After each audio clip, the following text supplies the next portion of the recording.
Okay? In World War II, the Nazis would kidnap certain children, and they would use these children to go act as though they were seeking refuge and send them out to find Jewish families, beating on the door and saying, please hide me from the Nazis. And then these children, under the orders of the Nazis, would then expose the families, these Jewish families, to them so they could round them up and send them to concentration camps.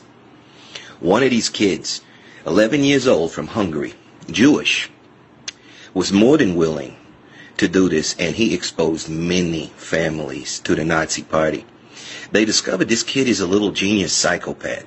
So, much like they did Adolf Hitler, they took him under their wing, and they gave him all the propaganda, all the understanding of being a Nazi, told him all the things he needed to know about how to run companies, organizations, and things like this, gave him a great education, and he continued to do work for the Nazis right up until the end of World War II, whenever the Allies, they won the Battle of the Bulge. Hitler kills himself. Actually, he didn't kill himself. He flew to Argentina. This was all part of the plan. This was contingency. And so as all the officers were trying to escape to Argentina and the concentration camps were being found, that the Third Reich had stopped right there. It was over.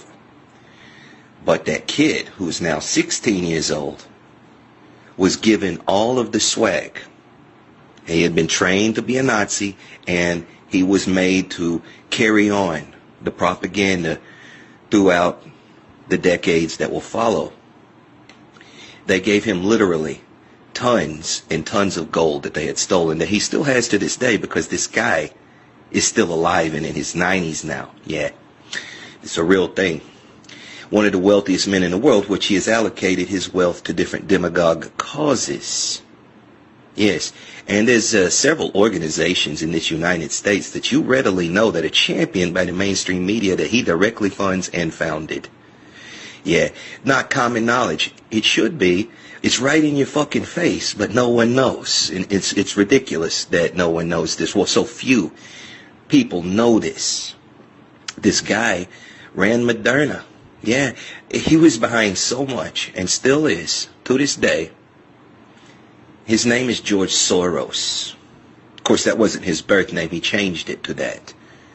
But yeah, a Jewish Hungarian Nazi who is there to help his constituents and all the people in the cabal take over the fucking world. Yeah, under the ideology of Nazism.